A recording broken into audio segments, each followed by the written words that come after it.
California banned gas lawnmowers, and somebody paid $363 for an electric replacement, then called it junk. But was it actually junk, or did they just use it wrong?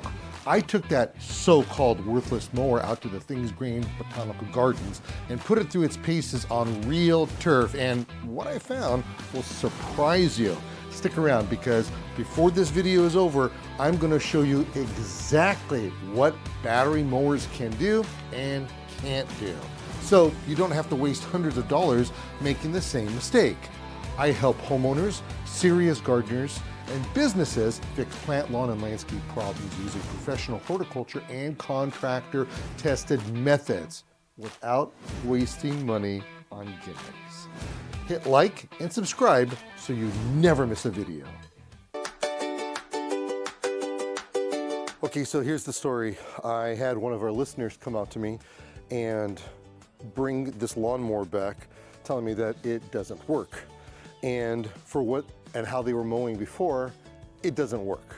And this is the problem that we're going to be having when the rules have changed, where you can't buy gas lawnmowers any longer. With tax and everything, they paid $363.55 for this lawnmower. So the problem was that the way this guy mows is that he likes to mow the lawn and leave the clippings. So he says it's a piece of junk, there's no strength, there's no nothing to it. So I told him, leave the lawnmower here, and I've got a patch of grass here at the thingsgreen.com Botanical Gardens that we'll mow, and I'll see what I can do with it. Well, he didn't have the thing rightfully set up. He just went and just started mowing, and it was at the lowest rate, shall we say. The wheels here were actually down as low as they possibly could. So every time he'd mow, it would get stuck, and I totally understand that. You know, when you have a lawn that's longer, you have to start higher and go down.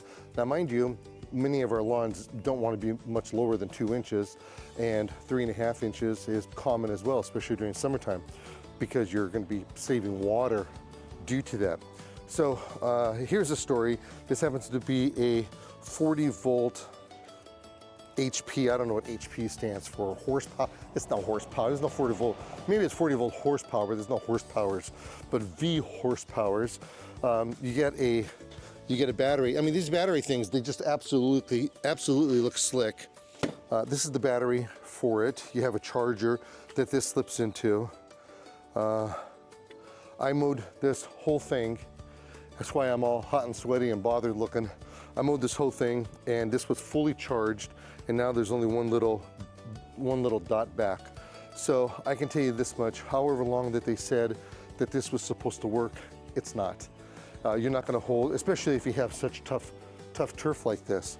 And this is what we call a Heinz 57 grass. There's just a little bit of everything in there. So it's just one of those things. Anyway, so you take and you put this in, slips right in. There is a place for another battery, which is pretty interesting, because they already know that you cannot mow a lawn with just one, at least a front yard and a backyard. You know, a typical front yard is 1,000 square feet. So if you have 1,000 square feet, then you know you have to decide whether or not this is going to work or not. Now, I believe that this is actually set for actually catching the clippings, because the cut is actually pretty good. I can't argue with the cut. That's pretty good as far as that's concerned. Now, I got to be truthful with you over here, because I did mow this 3 times to get it to right here.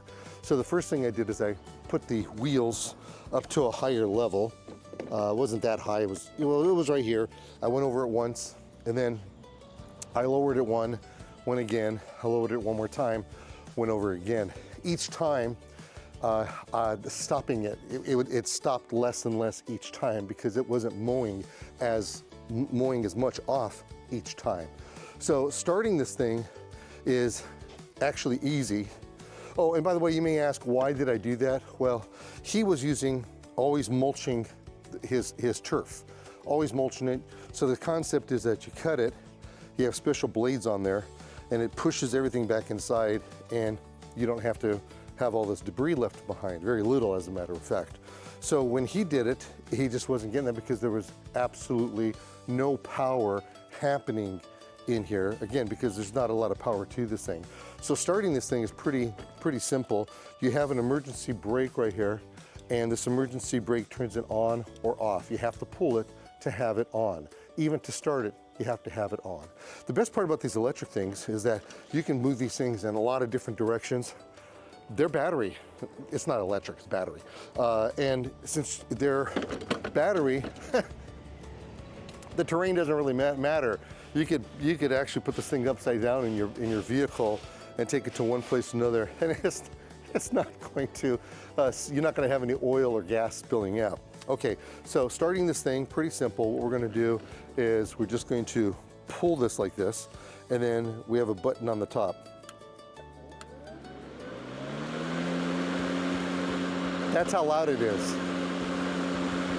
And if you think about that, that's not very loud at all. So that has an advantage, so that if you want to get up at 3 o'clock in the morning and mow your lawn, you're probably not going to wake up the neighbors. So that's actually kind of a cool thing.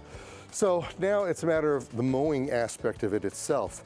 Now he, as I said, does this for mulching purposes, and there's a bag that has to go on here. Well, he didn't bring me the bag because he doesn't use the bag.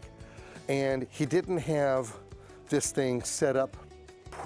He did for mulching purposes, but he didn't have it set up properly because it doesn't have any strength. These things are not going to mulch.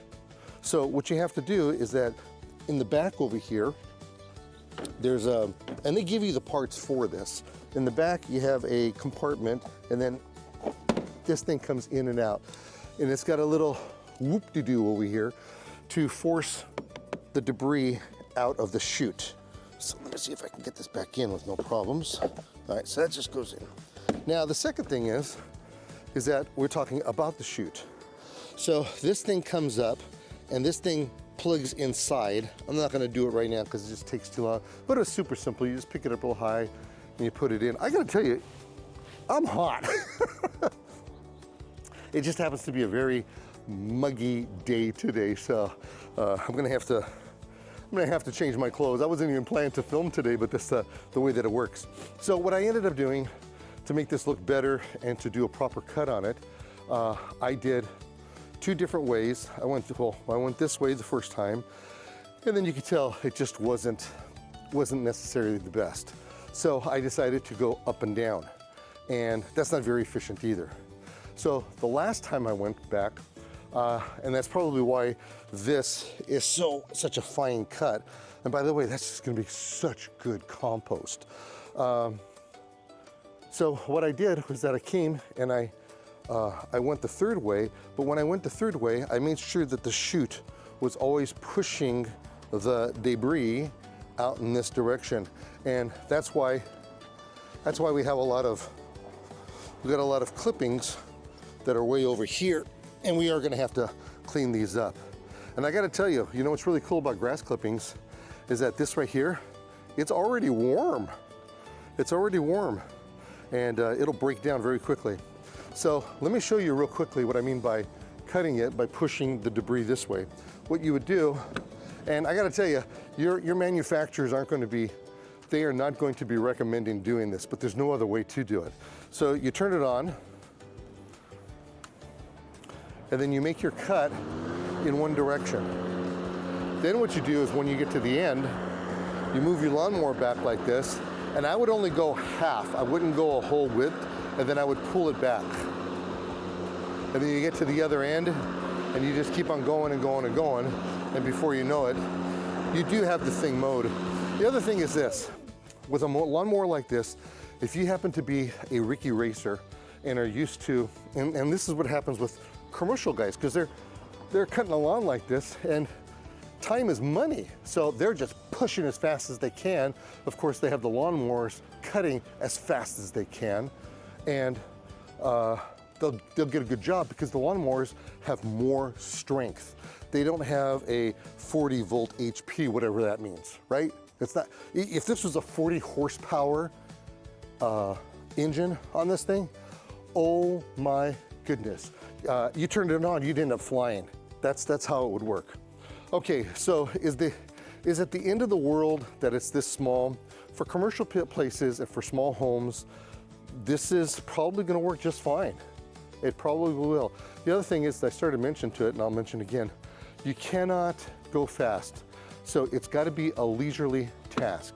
And I can tell you right now, if I had my the catcher on this, because like I said, he didn't bring the catcher, I'd probably have at least 2 30-gallon trash cans full of clippings, or in what I would use as for compost.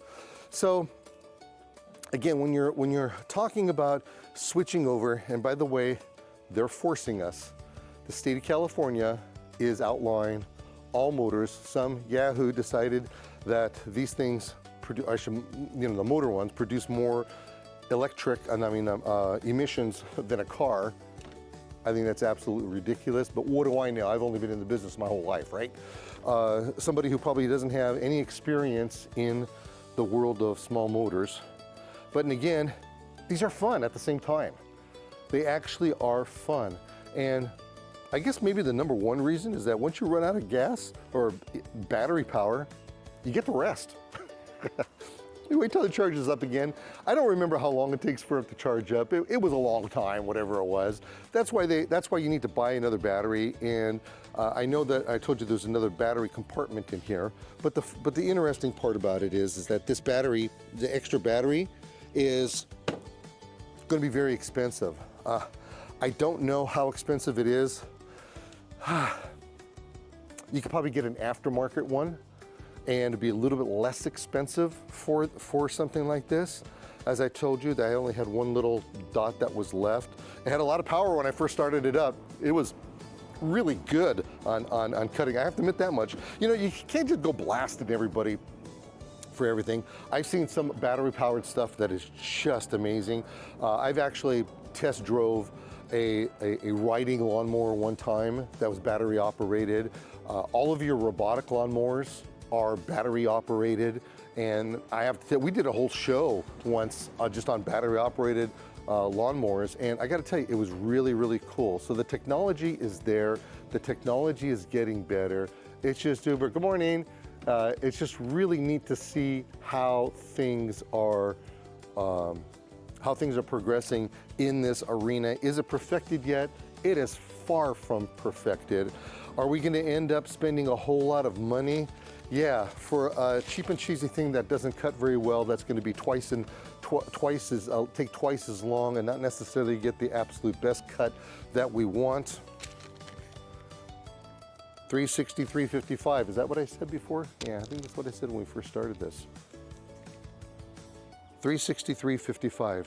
Well, with that being said, I got to clean this thing up and put the lawnmower.